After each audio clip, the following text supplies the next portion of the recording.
Hi everybody, it's Jerry here. I started to make this here video, and it was going to be somewhat of a technical video, and it kind of is. There is some stuff in there, but then I started to divulge and talk about other topics about fishing. So I think it gets kind of interesting, and I started to talk about lines, leaders, and stuff like that that you would use maybe when you were fly fishing, and we can get into that in other videos, and there's some of that in here. But I kind of got into more so about how the fish think, maybe, you know, stuff like how they react. So the video kind of digresses into what I think are some fun topics and gives you an idea of how I think and approach fishing, a little piece of it all. If you've been following the channel, you know, sometimes we do things a little different, and we do all kinds of things as well. But anyway, let's get into the video, and let's get out there and let's see what happens. Okay. Now, the first couple of clips here, I actually added after I made the video, and I started to see it go into another digression. But one of the, and probably the most important question you should ask yourself before you set out on the water is, what scenario are you looking at? Are you going to be looking at reactive or non-reactive strikes? Simply, a reactive strike is one that would be at lures. A non-reactive strike would be one at bait. You got to look at this because fish have different behaviors. Even game fish, sometimes they will be non-reactive, meaning they're not going to be chasing lures. Other times they will be more reactive, meaning they'll be chasing bait. It's more than if you would be fishing for, say, catfish or dogfish on the surf. Even game fish exhibit this behavior. So if you're looking to maximize your fishing, and you like fishing all different ways, and you fish your way, keep this in mind, because there will be nights when the fish will be non-reactive, but they will be reactive towards bait. Just something to keep in mind, an important thing not to snub upon. So I'm just having fun with the fishing here, and but I like to I think learning comes in repetition, and certain things you may have heard me bring up before in other videos, and you may have remembered, you may have forgotten, or I maybe say something and you said, yeah, and you catch on to that. I think it's important. I think learning kind of comes like raindrops. That's my approach. That's how I learn. I'm always learning new things. So keep in mind, if you hear or see something you've seen before, there might be something in here you haven't. That's how I do it, and hope you enjoy. Here we go. We're going to talk a little bit now about the knots that I prefer to use and how I set up. Another big thing that you may hear me say is about change. Everything changes. Keep in mind that basically the who, what, and when is your general pattern. The where, how, and why is what changes. I also have what I call a 3-day rule. You generally have 3 days of good fishing. If you don't, you hit it too early or too late. Everything changes season by season, day by day. Never expect the same results during any of those periods. Each season is distinctive from the next, and each day is distinctive from the next, even on an hourly basis. A neat concept. So let's get finally to some of the fun stuff that you guys might be waiting to hear. What's pretty much so going on tonight? Well, there's some small bait, silver sides, could be anchovy, and I believe there's been grass shrimp in the area. So that's what these fish are feeding on. The tide is coming in. I think the moon cycle is just about mid-moon.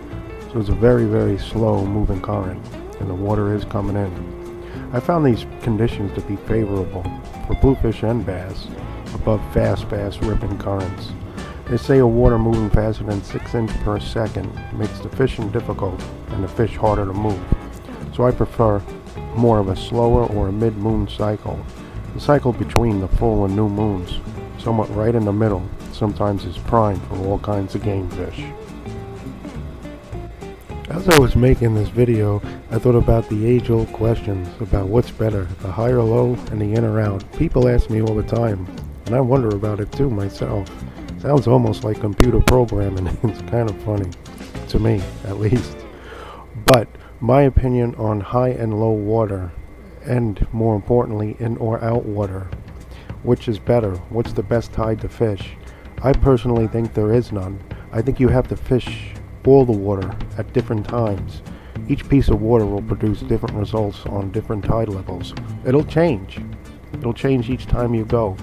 Each tidal cycle, you cannot expect the same results.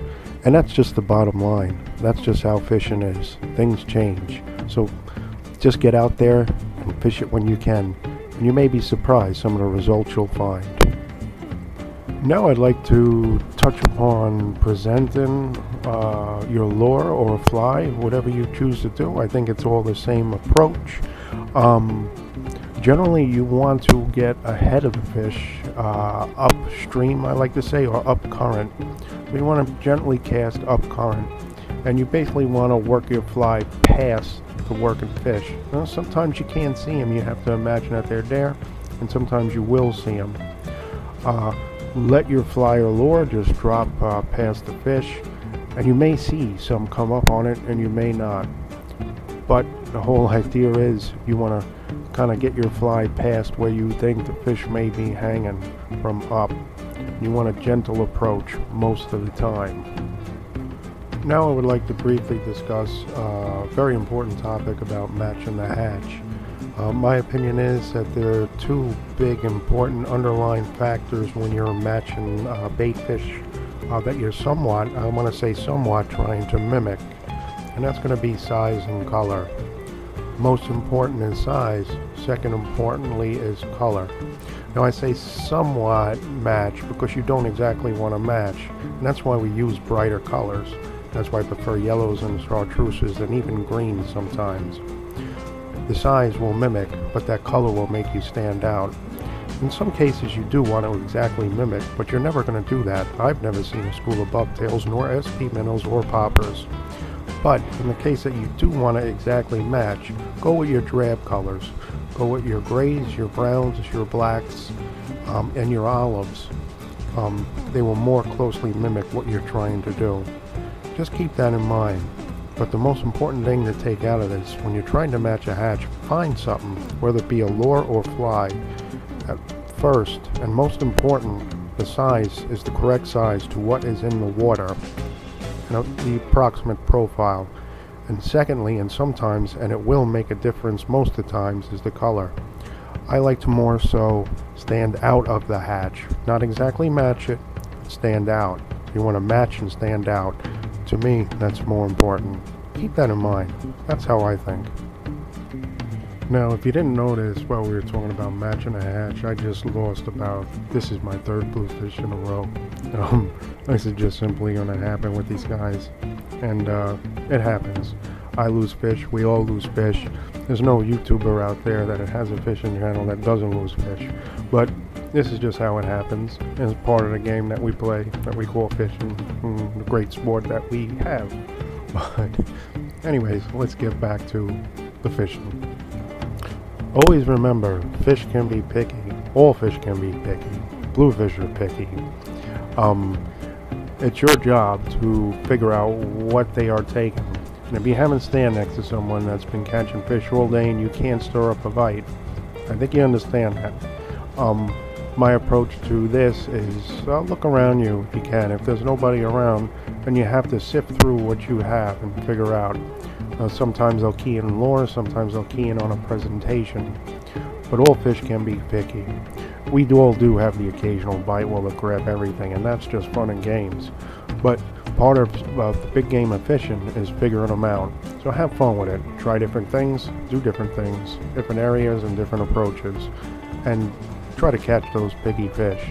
And bluefish definitely can be just as picky as a bass is, a weak fish is to a bass, and a bass is to as a fluke, and a fluke is to a sea bass. fish are just picky by nature. All of them, every species. Okay, let's talk about now nights and lights. Magical combination. I love fishing at night. You never have the crowds you have during the day. And the lights, well, they do it all.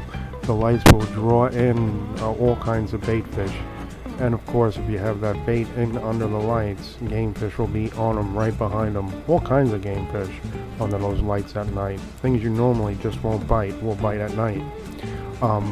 In addition, the lights just make the fishing simply easy, sometimes too easy. And if you're up in the air, you can see inside, you know, it makes your visual approach much stronger. You know exactly what's going on around you. But it's a magical combination, the night and lights. In addition, the night will take the edge off the fish, and you'll see they react under these bright lights. Sometimes so natural that it's kind of uncanny. But the skinny is, nights and lights is just purely a magical combination, and it makes the fishing sometimes very great. But yeah, nights and lights is definitely a big factor. Take one away, it's just not the same. As we approach the end of this video, I'd like to make mention, as it was when I was making this video, that there's no absolutes to fishing. Just as I started this video, and it's just going to get into more of the tackle end of it, but I found it was more fun just talking about some off-topic discussions about the fishing itself. Fishing changes. There's absolutely no absolute. What I was doing this night not going to be the same as tomorrow night. It's not going to be the same as if I was on the beach, if I was in the inlet, if it was a river or creek. My approach is going to be different. There's no absolutes to how I'd fish. In addition, I just fish my way. It makes it more fun, more challenging, and interesting. But just enjoy the fishing, enjoy how you approach the water, and think about the effectiveness you want to walk out with that day. Fishing's not about catching a million fish. Fishing's not about catching a giant fish. Fishing's about fishing your way. So just fish your way. That's my approach when I hit the water. Okay, everybody. I think we covered a lot in this video, and a lot of these topics actually could be a video itself. And I really digressed, but I think I digressed in a really good way. I enjoyed making this video. It was fun fishing, and it was fun making this video, and fun getting it out to you. But thanks again all for watching. I hope you like, dislike, comment. I love all your comments, good, bad, whatever you have to say. I always love to hear from you. Subscribe to the channel if you want. If not, I really don't mind. And like I said earlier, get out there and fish your way. Thanks again for watching, and I'll see you next time.